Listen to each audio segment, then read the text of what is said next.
Hello दोस्तों, स्वागत है आपका हमारे पॉडकास्ट शो में, जहां पर हम सुनते हैं एक से बढ़कर एक हॉरर और रोचक कहानियां।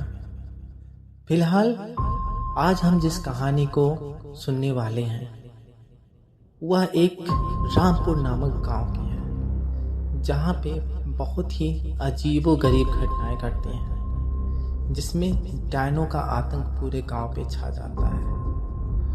तो फिलहाल अपनी कहानी को शुरुआत करते हैं और देखते हैं कि वहाँ ऐसी क्या विचित्र घटनाएं गांव वालों के साथ घटती है।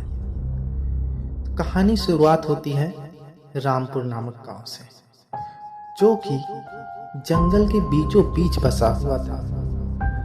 उस गांव और शहर के बीच में आने जाने के लिए कोई भी पक्की सड़क नहीं थी, तथा जिसको भी उस गांव में जाना होता उसको उस घने जंगल को पार करना ही पड़ता था। अगर किसी को शहर जाना होता तो वह सुबह ही निकल जाता और रात होने से पहले ही वह अपने घर पहुंच जाता था। अगर वह रात होते नहीं पहुंच पाता तो वह शहर में ही रुक जाता और सुबह आता। रात के वक्त जंगल से अजीबोगरीब आवाजें सुनाई देती थी। कभी किसी जानवर के चिल्लाने की आवाज,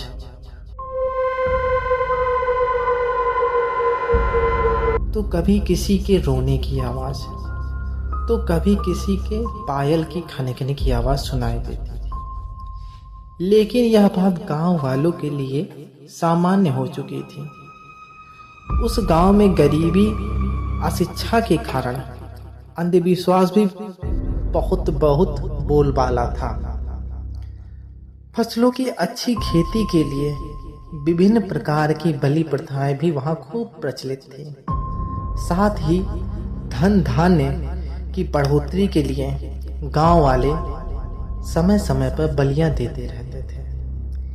एक बार की बात है, गांव से एक 10 साल का बच्चा गायब हो जाता है और बहुत प्रयास करने के बाद भी वह बच्चा नहीं मिलता है। तो गांव वाले सोचते हैं शायद जंगल का कोई जानवर उस बच्चे को उठा ले गया हो और अपना शिकार बना लिया होगा। लेकिन किसी को भी अनहोनी का अंदाजा नहीं लगता। कुछ समय बाद एक और बच्चा गांव से गायब हो जाता है, लेकिन इस बार भी गांव वालों का शक किसी पर नहीं जाकर जानवरों पर ही जाता है और लोग शोक मनाकर इस बात को भूल जाते हैं। लेकिन अब यह घटना बार बार दोहराई जाने लगी। हर दूसरे तीसरे दिन गांव से एक बच्चा गायब होने लगा और उन बच्चों के अता पता भी कहीं नहीं चलता। एक बार जब बच्चे को डायन उठाकर ले जा रही थी तो एक किसान ने उसको देख लिया और वह उसका पीछा करने के लिए उसके पीछे भागा। लेकिन डायन पल भर में गायब हो जाती है और दिखाई नहीं देती है। किसान ने यह बात गांव वालों को बताया। अब गांव वाले डर गए थे और कहने लगे, यह कैसा भगवान का कहर हमारे गांव पे बरस गया है। हमारे किसी पापों का ही फल होगा। अब गांव वाले अपने बच्चों को घर से बाहर नहीं जाने देते, उन्हें घर में ही बंद करके रखते हैं। इधर गांव से दूर घने जंगल के अंदर डायनों का एक बसेरा होता है, जहां पर 7 डायने होती हैं और वह 7 बहनें होती हैं, जो कि जादू, तंत्र, मंत्र, टोना, काली विद्या की सिद्धि कर रही होती हैं, क्योंकि वह आने वाले अमावस की रात को उन बच्चों की बलि देना चाहती थी, जिससे वह डायने अमर हो जाती और उन्हें कभी भी बुढ़ापे का सामना भी नहीं करना पड़ता और हमेशा खूबसूरत जवां दिखती। डायने दिन के बाद बहुत ही खूबसूरत नजर आती थी और रात के वक्त उनका असली चेहरा नजर आता था, जो कि देखने में इतना खौफनाक होता था कि लोग उनको देखते ही डर के मारे मर जाते थे। डायनो को बच्चों की बलि देने का और एक मंसूबा भी था। अब वह लोगों के बीच रहना चाहती थी, जिससे कोई उन्हें पहचान ना पाए। चाहे वह दिन हो या रात हो, वह हमेशा एक खूबसूरत महिला की तरह ही दिखते रहना चाहते थे। साथ ही उनके पास पूरे गांव को सम्मोहित करने की शक्ति भी आ जाती और वह डायने पूरे गांव को अपना गुलाम बना लेती। डायनो से संबंधित कई अंधविश्वास गांव में पहले से ही फैले हुए थे। जैसे कुछ डायनों को मारने के लिए उनकी चोटी काटनी पड़ती है, तो वहीं कुछ डायनों को मारने के लिए उनके गर्दन को उनके सिर से अलग करना होता है। और तो और कुछ डायनों को मारने के लिए उनको आग में जला देना पड़ता है। लेकिन इन डायनों को इस तरह से नहीं मारा जा सकता था।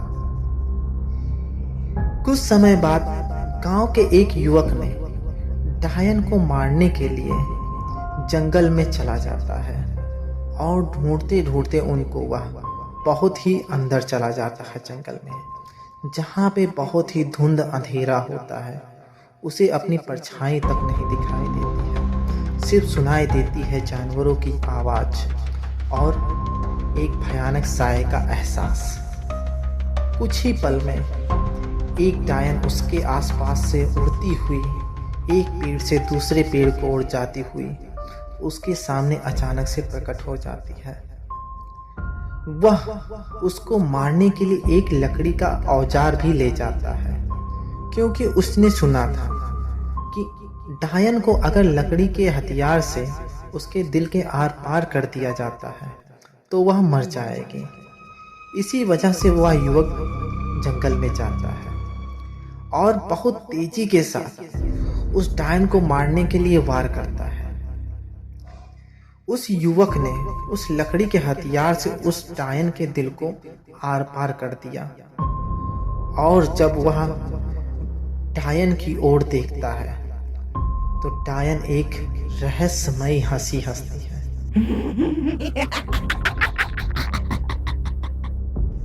उसकी हंसी इतनी भयानक होती है जिससे युवक चौंक जाता है और साथ ही भयभीत भी हो जाता है। वह समझ नहीं पाता है कि डायन मरी क्यों नहीं। तब डायन उससे कहती है कि हम डायने ऐसे नहीं मरते। हमने अपनी आत्मा को एक बोतल में के पानी में रख दिया है। अगर उस पानी को कोई ले जाकर भगवान भोलेनाथ के शिवलिंग पर चढ़ा देता है तो उन सातों बहनों की वही मृत्यु हो जाएगी। ऐसा बताते हुए उस डायन ने उस व्यक्ति की गर्दन मरोड़ दी और उसके दिल को निकालकर खा जाती है। कुछ दिन बाद अमावस की रात आने वाली होती है। गांव वाले एक बाबा के पास जाते हैं और अपनी समस्याओं को बताते हैं। बाबा को पता था कि अमावस की रात को ही डायने काले जादू की सिद्धि करते हैं। बाबा ने गांव वालों को इकट्ठा किया और डायनों की आवाज या उनके जो पते ठिकाने थे उनको खोजने निकल पड़े। जंगल में चारों ओर ढूंढते ढूंढते गांव वालों को डायनों का पता चल जाता है। वह एक ऐसी झोपड़ी में रहती है जो देखने में ही बहुत डरावनी होती है।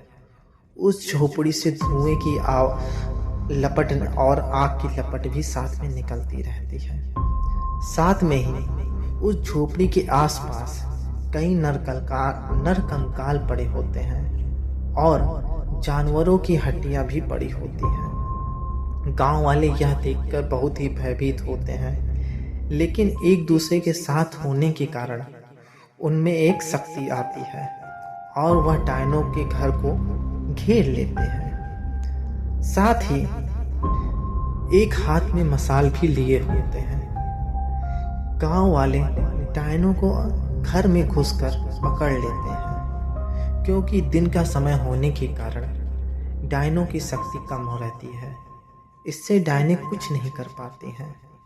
गांव वालों उनको एक खंभे में बांध देते हैं तथा उनको बहुत बेरहमी से मारते पीटते हैं। कई गांव वाले चाकू, हथियार, भाले, फरसे से डायनो पे वार करते हैं, लेकिन गांव वाले डायने सिर्फ और सिर्फ चीखती तथा वह बताती उनको कि हम नहीं मरने वाले हैं, हम अमर हैं। ऐसा सुनकर गांव वाले भयभीत हो जाते हैं और डायने एक भयानक हंसी में चीखती हैं, जिसको सुनकर गांव के सभी आदमी डर के मारे बैठ जाते हैं। तभी उन गांव वालों में से एक युवक तेजी से डायनो के घर में घुस जाता है। यह देखकर डायने चौंक जाती हैं और डर जाती हैं। वह युवक डायनो के घर में जाते ही उस पानी के बोतल को खोजता है और उस बोतल को पा लेता है। जैसे ही उस बोतल को वह उठाता है, वह भागकर घर से तेजी से निकलता है और भगवान भोलेनाथ के मंदिर की ओर तेजी से बढ़ता है। डायने चीख कर कहती हैं, ए युवक रुक जा, ऐसा मत कर तू।